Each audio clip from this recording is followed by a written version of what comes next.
One of the additional features that we decided to incorporate into EZTracker Air was flight logging. Now, a lot of people log their flights in paper logbooks, and I used to do that a lot.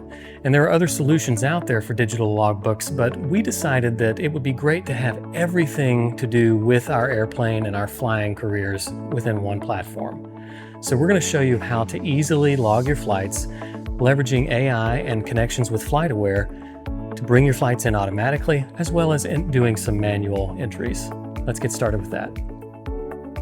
Okay, so from the My Aircraft page, what we're going to want to do is log a flight. And there's a couple of ways of going about this.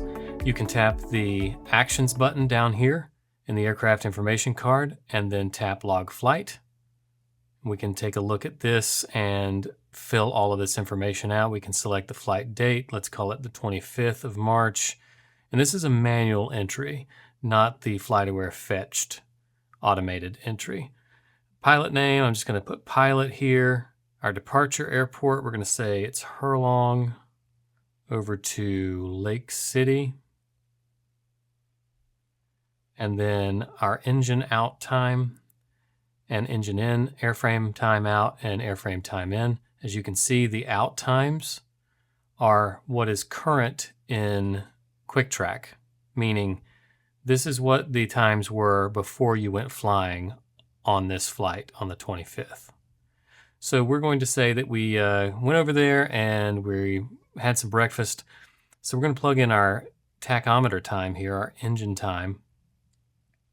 And we're going to say this is a 400.2 on the engine, and then 426.0, and then we're going to say another breakfast run, and then get rid of the keyboard. And now we can log pilot time by selecting this button here. And if we had any squawks, we could record that maintenance event or squawk for the flight. But we're just going to log the flight for the purposes of tracking the airplane's time for right now. So we're going to hit log flight. We get the little notification up top that the flight was logged successfully. And then if we look down here, right here in the middle of the screen, engine time and airframe time were both updated accordingly. And that's the easiest way to log a flight in EZTracker Air. You also have the option of tapping the menu in the top left and then going over to flights. And then you can check FlightAware. But we've already done that. We've got some pending flights here that we should probably take a look at. Let's look at this one that happened yesterday. We need to select a pilot here, so we're going to just pick one of our random pilots. Our departure and arrival is at the same airport. We have a little note here. Whenever you import these automatic fetched flights from FlightAware, that engine times are optional. Leave blank to skip updating the aircraft hours. Use QuickTrack to update engine times and airframe times later. Or you can tap the Import Current Times button to import the aircraft's current times. So if you know for sure that this is the most recent flight after the flight that you took on the 25th, then you can use the import times. However, if you are logging these flights in the flight logbook, not the pilot logbook, but the flight logbook for the airplane, because you just want to track where the airplane has been for analytics purposes, do not use these engine and airframe times unless they are the current times, because it will throw everything off. So if you're just going back and working from several days prior to today and just want to log the flights, my recommendation is that you leave these blank and only fill them out for the most recent flight that you just completed. That way, nothing gets messed up with the calculations and interval tracking of your maintenance items. This flight duration was 1.4 hours per ADS-B data, and then we'll just put on here Discovery Flight. For flight instructors and other aircraft owners, you can log pilot time by just selecting this option. And we're going to do that now just to show you the workflow. We're going to hit Update Flight. Flight was updated successfully. And then here's our Edit Pilot Logbook entry. Just pops up We've got flight info, pilot time, operations, instructor, and training up across the top. And then what the date was. All of this is pre-filled, which is fantastic. So we don't have to worry about changing any of that.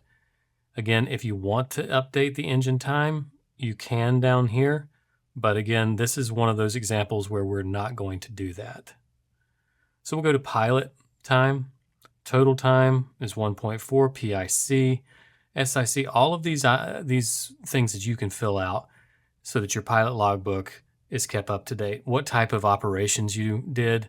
This is just a day takeoff and a day landing. The notes from the remarks are automatically pre-filled from earlier.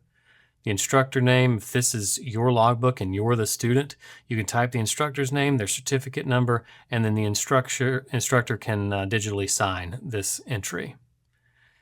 Now, if you want to apply this flight toward your training goals, you can do that. So you can apply this toward your total time for private pilot, and then we can update that entry. And that's it. You've not only updated your flight time for the aircraft, you've also updated your pilot logbook in EZlog. And there's that flight that we just entered. 326.26 VEL to VEL, 1.4 to 1.4. If we want to take a look at that more, we can open up the view details and take a look at the flight path, which it just shows vernal to vernal. If you need to edit it, you can tap the edit button, or if you want to delete it, you can delete it. Hope you've enjoyed the video. I hope it's been very informative, and we're going to jump into an EZlog video next. And as you've seen in this video, having accurate flight data helps drive the tracking of everything else in this system, so it's worthwhile to take a look at next time you go fly.